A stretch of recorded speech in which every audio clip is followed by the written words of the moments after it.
By leveraging a strategic Atlantic coastline and an expanding technology infrastructure, Senegal has positioned itself as a primary economic anchor for Francophone West Africa.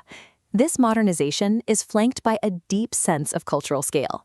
Piercing the sky above Dakar is the African Renaissance Monument, a 52-meter bronze structure that outranks the Statue of Liberty to stand as the tallest statue on the continent.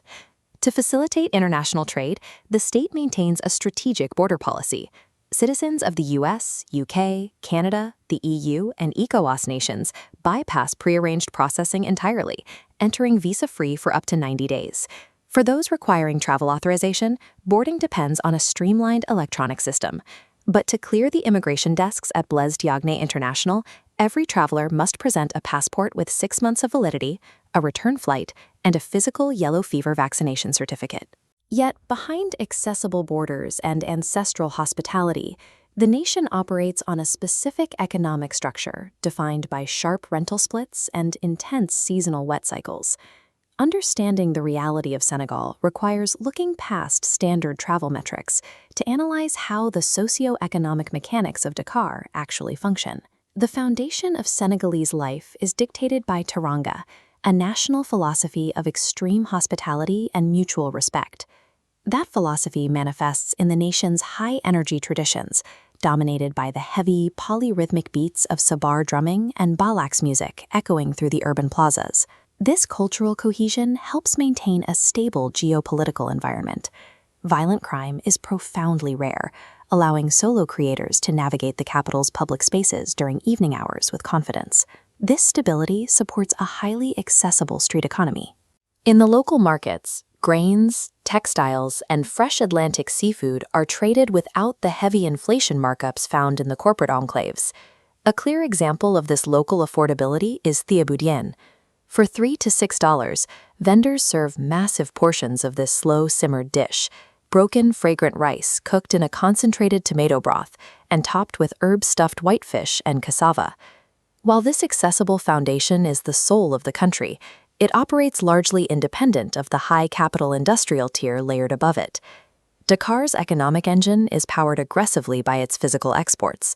The first pillar relies on deep-sea maritime fisheries extracting heavy yields directly from the Atlantic coast. Secondary pillars follow closely, driven by commercial agriculture monopolies and industrial-scale phosphate extractions that process the desert soil for export. The capital generated from these raw materials flows into Dakar, funding an expanding fintech grid and a dense network of international NGO logistics operations. For specialized foreign talent, this creates a lucrative landscape. Multilingual developmental directors and international software architects command net equivalents between $2,000 and $4,500 monthly. Injecting these high-revenue salaries directly into the city has shifted the housing landscape, creating a reality where the cost of living varies wildly depending on the neighborhood. This economic shift is tied to the currency mechanism. The West African CFA Franc operates on a fixed exchange parity with the euro, which adds a heavy markup to imported assets.